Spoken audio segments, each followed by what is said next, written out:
জিভের ভেতরে ঢুকে গেল একটা পেরেক। তারপর কি হলো ওই রাজমিস্ত্রি? রক্তাক্ত অবস্থায় হাসপাতালে পৌঁছাতেই চিকিৎসকদের সামনে তৈরি হলো বড় চ্যালেঞ্জ। জিভের ভেতরে আটকে থাকা সেই পেরেক কিভাবে বের করলেন চিকিৎসকরা? কিভাবে ঘটলো এই ঘটনা? দেখুন আজকের এই বিশেষ প্রতিবেদনে। নমস্কার বন্ধুরা, আপনারা দেখছেন voice of Bankura, presented by Bankura private ITI, বাঁকুড়ার বিশ্বস্ত ও নির্ভরযোগ্য আইটিআই কলেজ।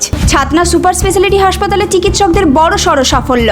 জিভের গভীরে ঢুকে যাওয়া বড় পেরেক সফল অস্ত্রোপচারের মাধ্যমে বের করে সুস্থ করে তোলা হলো 32 বছরের এক রাজমিস্ত্রিকে।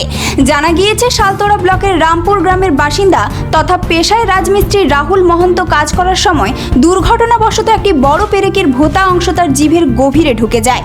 মুহূর্তের মধ্যেই শুরু হয় অতিরিক্ত রক্তক্ষরণ। গুরুতর অবস্থায় তাকে নিয়ে যাওয়া হয় শালতোড়া ব্লক প্রাথমিক স্বাস্থ্য কেন্দ্রে। সেখান থেকে দ্রুত রেফার করা হয় ছাতনা সুপার স্পেশালিটি হাসপাতালে। এরপর হাসপাতালে ভর্তি করে দ্রুত চিকিৎসা শুরু করেন চিকিৎসকরা। পরিস্থিতি জটিল হওয়ায় দেরি না করে অস্ত্রোপচারের সিদ্ধান্ত নেওয়া হয়। হাসপাতালের ইএনটি সার্জন ডক্টর মনোময় খা এবং তার টিম সফলভাবে অস্ত্রোপচার করে জিভের গভীরে আটকে থাকা পেরেকটি বের করে আনেন। একই সঙ্গে ক্ষতস্থানও মেরামত করা হয়। চিকিৎসকদের বক্তব্য, অস্ত্রোপচারের সময় জিভের গুরুত্বপূর্ণ রক্তনালীগুলি অক্ষত রাখাই ছিল অন্যতম বড় চ্যালেঞ্জ। তবে শেষ পর্যন্ত কোনো বড় ক্ষতি ছাড়াই সফলভাবে পেরেকটি বের করা সম্ভব হয়। বর্তমানে বিপদমুক্ত রাহুল মহন্ত। তিনি স্বাভাবিকভাবে খাওয়া দাওয়াও করতে পারছেন। সুস্থ হয়ে ইতিমধ্যে হাসপাতাল থেকে ছাড়পত্র পেয়েছেন তিনি।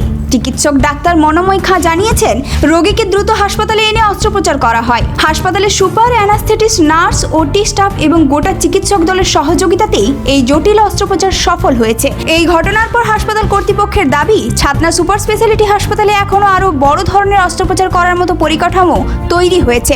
চিকিৎসকদের দ্রুত সিদ্ধান্ত এবং গোটা টিমের সমন্বিত প্রচেষ্টায় এক ভয়াবহ দুর্ঘটনার পর নতুন জীবন পেলেন রাহুল মহন্ত। এই ধরনের গুরুত্বপূর্ণ খবর সবার আগে পেতে আমাদের চ্যানেলটি সাবস্ক্রাইব করুন আর ভিডিওটি শেয়ার করতে ভুলবেন না।